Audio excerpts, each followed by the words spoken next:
Shalom dan selamat hari Sabat umat-umat Tuhan yang berpengharapan. Kita boleh bersyukur kepada Tuhan karena satu Sabat lagi Tuhan berikan untuk kita beribadah di dunia ini. Tentu ada rencana Tuhan yang Tuhan sedang rencanakan dalam kehidupan kita di dunia ini, dan mari kita gunakan kesempatan dalam kehidupan kita yang Tuhan sudah berikan untuk tetap setia, namun juga tetap bekerja melayani pekerjaannya. Pada kesempatan ini kita akan belajar pelajaran sekolah Sabat yang kedua. Namun sebelum kita melanjutkan untuk mempelajari pelajaran ini, mari kita berdoa untuk memohon kuasa Roh Kudus Tuhan. Mari kita satu dalam doa. Bapa Surgawi, terima kasih Tuhan untuk cinta kasih-Mu kepada kami. Di pagi hari Sabat ini Tuhan, kami akan gunakan kesempatan ini untuk belajar firman-Mu. Tuhan, bantu kami dengan kuasa Roh Kudus-Mu. Terangi hati dan pikiran kami, agar kami akan siap untuk menerima benih firman Tuhan yang akan ditaburkan. Terima kasih, dalam nama Tuhan Yesus kami berdoa. Amin. Pelajaran sekolah Sabat yang kedua. Kesaksian yang menyenangkan, kuasa kesaksian pribadi. Ayat intinya terdapat di dalam Kisah Para Rasul 4 ayat 20. Mari kita buka Alkitab kita masing-masing. Kisah Para Rasul 4 ayat 20. Sebab tidak mungkin bagi kami untuk tidak berkata-kata tentang apa yang telah kami lihat dan yang telah kami dengar. Bapak, Ibu yang dikasihi oleh Tuhan, umat-umat pengharapan, kita bersyukur kepada Tuhan karena Tuhan begitu baik kepada kita. Kita bisa merasakan, kita bisa melihat, kita bisa mendengar akan hal-hal tentang kebaikan dan kebesaran Tuhan dalam kehidupan kita melalui pengalaman pribadi kita masing-masing.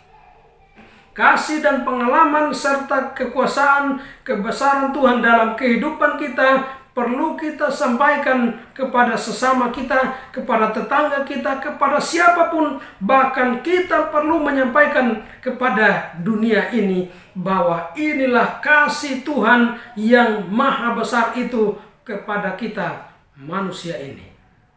Kenapa kita harus kasih tahu kepada dunia ini tentang kasih Tuhan? Karena kita adalah saksi yang melihat, yang mendengar, bahkan kita adalah saksi yang merasakan berkat-berkat Tuhan di dalam kehidupan kita.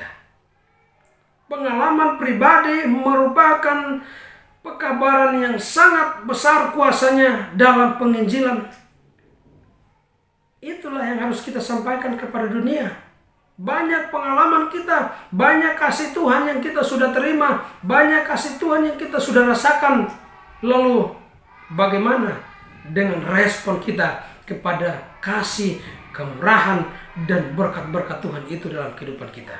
Apakah kita akan terima lalu kita diam saja, atau justru kita akan sampaikan kepada orang-orang bahwa inilah kasih Tuhan yang sungguh besar kepada kita manusia itu? Mari kita mengikuti pelajaran ini dari Sabat petang hingga pelajaran-pelajaran yang kita akan pelajari mulai Minggu, Senin sampai kepada kesimpulan yang akhirnya kita akan mendapatkan satu pelajaran yang sangat indah. Saksi yang tidak mungkin. Pekabaran Injil yang disampaikan oleh seorang yang telah disembuhkan oleh Yesus. Luar biasa pekerjaannya. Orang yang tadinya dirasuki oleh roh jahat sekarang disembuhkan oleh Yesus, dan dia menjadi satu penginjil yang sangat hebat, bukan karena kehebatannya, tetapi karena dia mengalami satu pengalaman yang hebat bersama dengan Kristus. Inti dari Injil adalah mengembalikan manusia karena manusia itu telah berdosa. Injil adalah kabar baik, yaitu tentang Yesus Kristus mengorbankan dirinya dan menyucikan kita dari dosa untuk siap bekerja baginya. Bapak Ibu dikasihi oleh Tuhan, seorang yang telah diutus oleh Yesus, yang dirasuki oleh roh jahat, sekarang menjadi sembuh. Dia menjadi pulih secara fisik, mental, emosionalnya memang benar-benar telah siap, serta spiritualnya bersaksi untuk Tuhan. Dan dia berawal dari kerinduannya akan kesembuhan untuk melayani Tuhan. Yesus pada saat menyembuhkan dia, Yesus menyuruh dia untuk pergi ke kampungnya untuk bersaksi. Orang itu ingin mengikuti Yesus, tetapi Yesus katakan, kau harus kembali ke kampungmu. Dan apa yang dia lakukan? Dia kembali ke kampungnya, dan kampungnya adalah Dekapolis. Hari ini kita bisa bersaksi di mana saja kita berada. Dia bersaksi di 10 kota di kotanya, dan dia kasih tahu tentang Yesus dan kasihnya, bagaimana dia sudah dipulihkan oleh Yesus. Dan luar biasa pekabaran yang dia sampaikan, karena itu merupakan pengalaman kesaksian pribadi yang dapat membuat orang-orang percaya bahwa Yesus adalah Allah yang hidup. Alfa Omega jilid 5 halaman 366, Ellen G. White mengatakan, sebagai saksi-saksi bagi Kristus, kita harus memberitakan apa yang kita ketahui, apa yang telah kita lihat, dan apa yang kita dengar, serta apa yang telah kita rasakan. Jika kita mengikuti Yesus langkah demi langkah, kita mempunyai sesuatu yang benar, yang menceritakan mengenai jalan bagaimana kita melaluinya, dan bagaimana juga Allah telah memimpin kita. Kita dapat menceritakan bagaimana kita telah menguji janjinya, dan ternyata janji itu benar. Kita dapat menjadi saksi terhadap apa yang telah kita ketahui mengenai anugerah Kristus. Anugerah Kristus, kasih Kristus, apa yang telah kita lihat, kita alami, dan kita dengar, perlu kita sampaikan kepada dunia ini, menjadi kesaksian bagi semua orang. Luar biasanya adalah Allah sering menggunakan saksi-saksi yang tidak mungkin. Contohnya adalah orang yang kerasukan roh jahat itu. Tidak mungkin orang gila, orang yang kerasukan setan menginjil, karena Yesus menjamah dia dengan anugerahnya. Itulah sebabnya dia bersaksi kepada Tuhan. Mungkinkah kita bersaksi bagi Tuhan? Mungkinkah kita menceritakan tentang Tuhan? Kalau kita sudah dijamah oleh Tuhan, kalau kita sudah disembuhkan oleh Tuhan, fisik, pikiran, mental, serta spiritual kita, saya yakin, dan kita semua harus yakin, bahwa kita dapat menginjil bagi Tuhan. Maukah kita menginjil bagi Tuhan? Maukah kita bersaksi bagi Tuhan? Maukah kita menceritakan tentang Yesus? Bagaimana Yesus sudah menyelamatkan kita kepada orang lain? Mari kita terima sambutan itu. Mengabarkan Kristus yang telah bangkit adalah tugas kita, umat-umat Tuhan. Pengalaman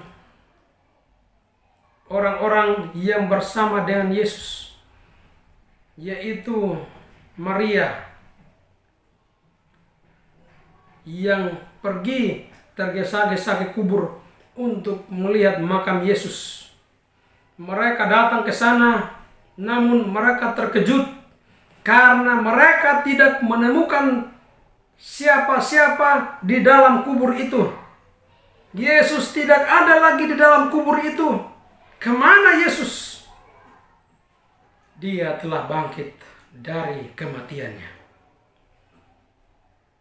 Mereka kaget, mereka bersedih karena kematian Yesus. Tetapi apa yang Alkitab mencatatkan bahwa Yesus akan mati, dia akan bangkit pada hari yang ketiga, dan itulah yang perlu kita saksikan kepada dunia. Adakah orang yang tidak percaya bahwa Yesus sudah bangkit? Banyak orang tidak percaya bahwa Yesus mati dan telah bangkit. Itulah yang harus kita yakinkan kepada mereka. Mari kita baca Matius 28 ayat 5 sampai 7.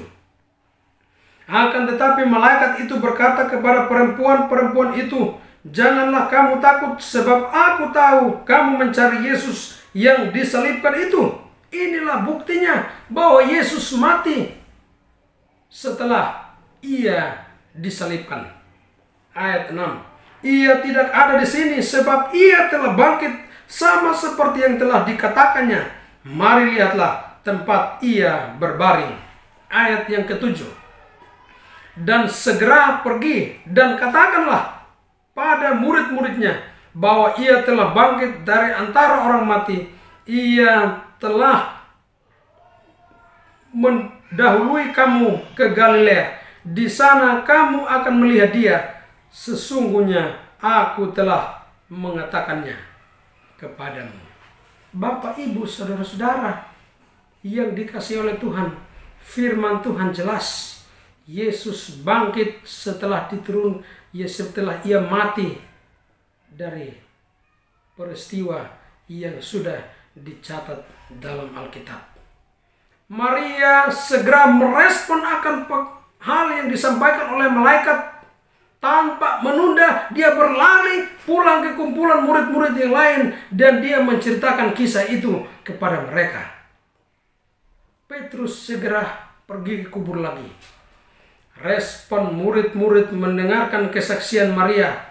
Mereka tidak percaya atas kesaksian Maria, namun telah mereka saksikan sendiri, barulah mereka percaya. Kabar baik tentang Yesus menyelamatkan harus diberitahukan. Namun Bapak, Ibu, saudara-saudara, kabar kematian dan kebangkitan Yesus Kristus serta kabar keselamatan dari Yesus terkadang tidak diterima oleh orang-orang yang sering mendengar kabar ini.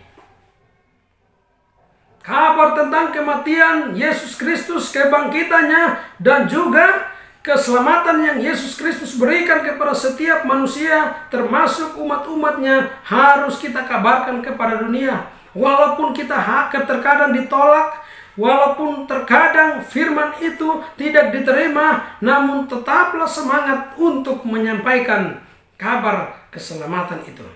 Itu merupakan tugas kita. Mau dia tidak terima, mau dia terima, tugas kita adalah mengumandangkan, menyampaikan, mengkhotbahkan hal itu kepada dunia ini. Murid-murid tidak percaya, seolah-olah mereka tidak percaya bahwa Yesus telah bangkit dari kematiannya.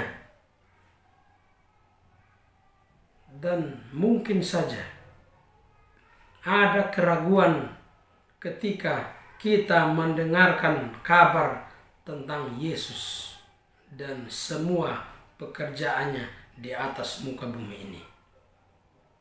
Percayalah bahwa Yesus adalah Allah Juru Selamat kita yang harus kita terus kabarkan ini kepada dunia.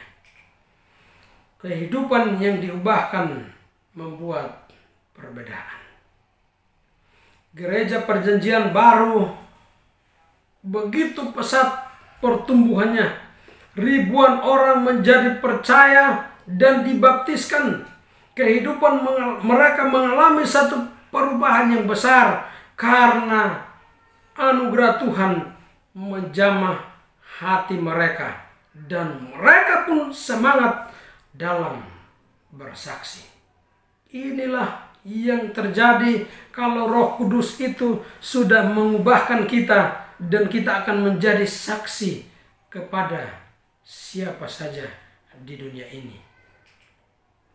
Para murid Yesus mengalami perubahan yang besar. Kita bisa lihat kehidupan mereka. Petrus seorang nelayan yang keras, yang susah untuk sangat diatur. Tetapi ketika anugerah Yesus menjamah hati dan kehidupannya, dia menjadi seorang murid yang penuh dengan kuasa.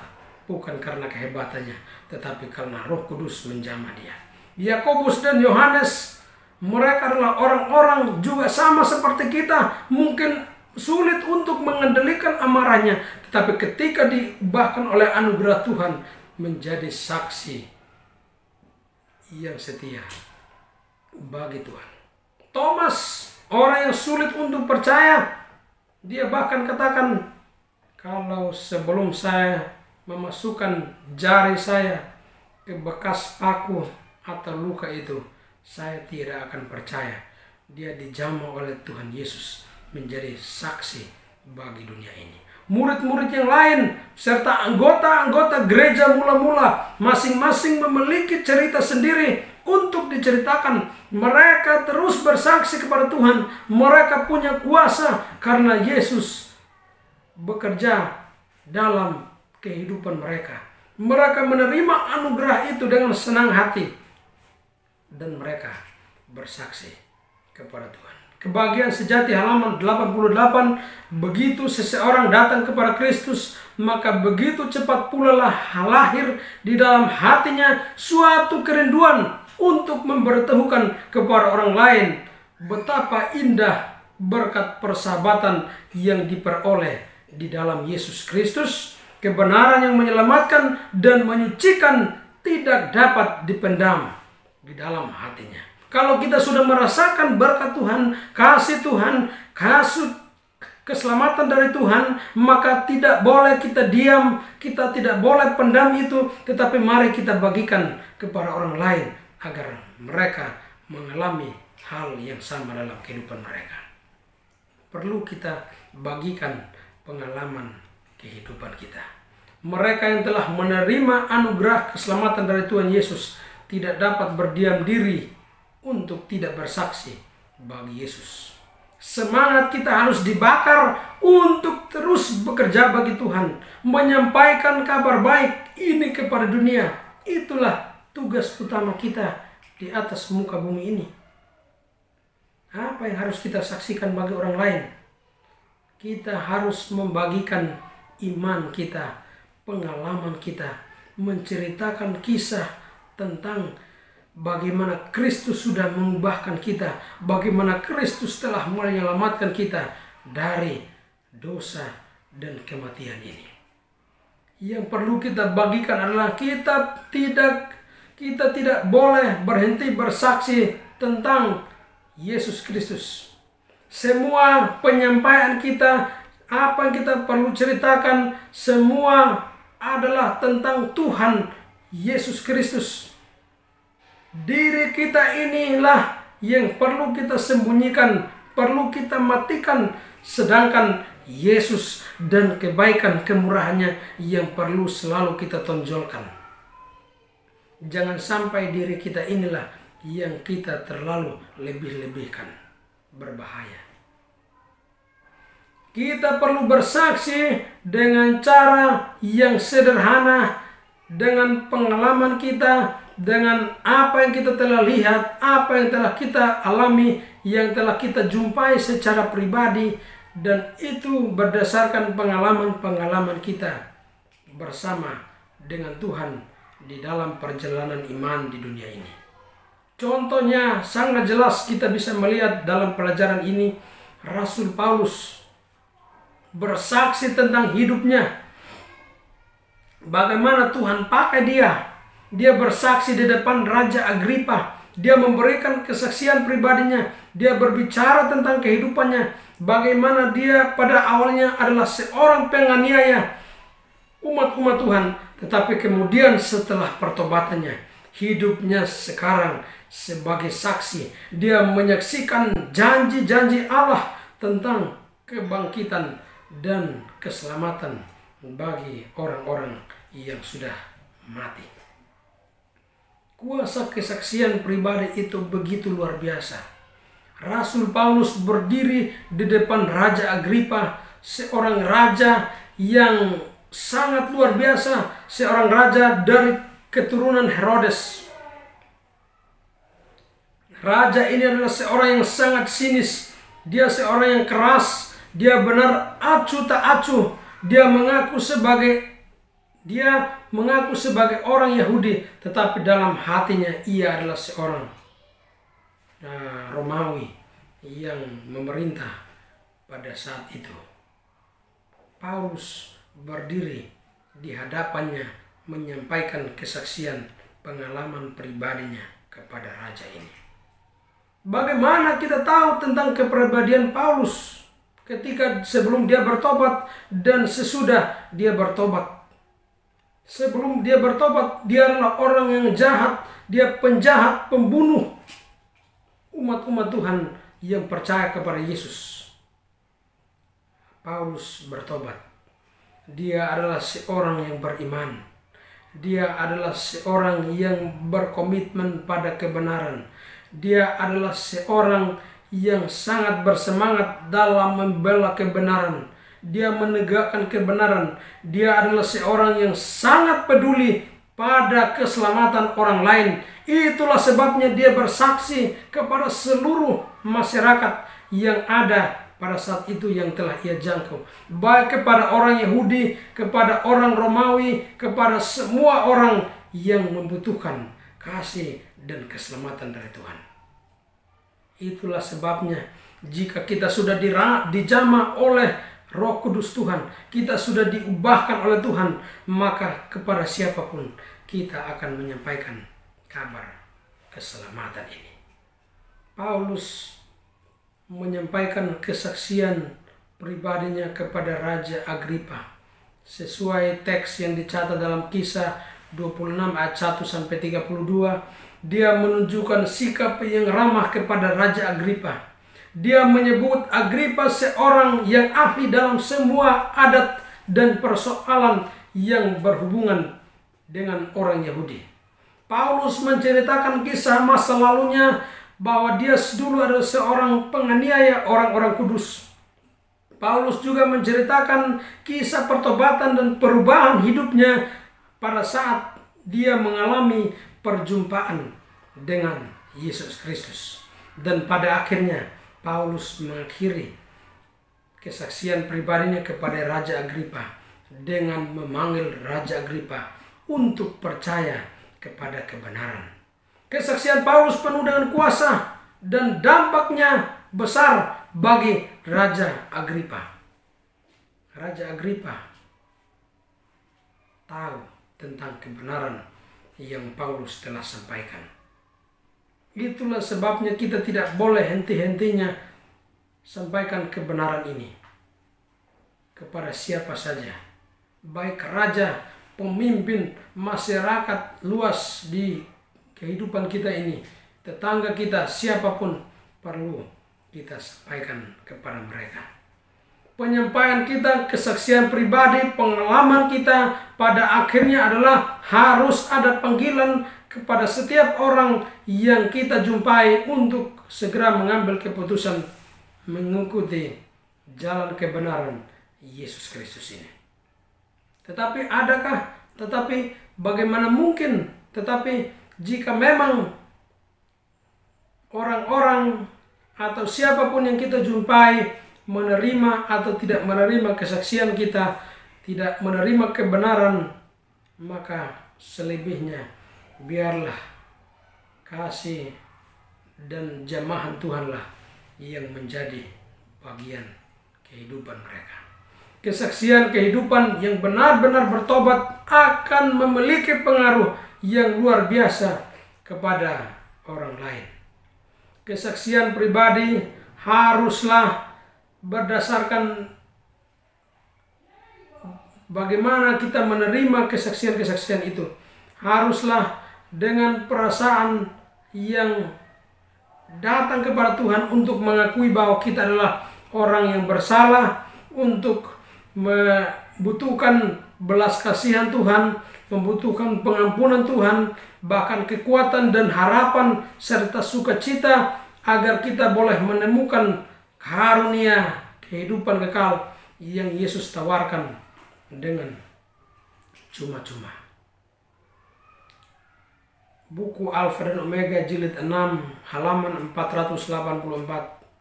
Kasih Kristus yang ajaib akan mencairkan dan menaklukkan hati, sedangkan hanya sekedar mengulangi ajaran tidak akan melaksanakan apa-apa.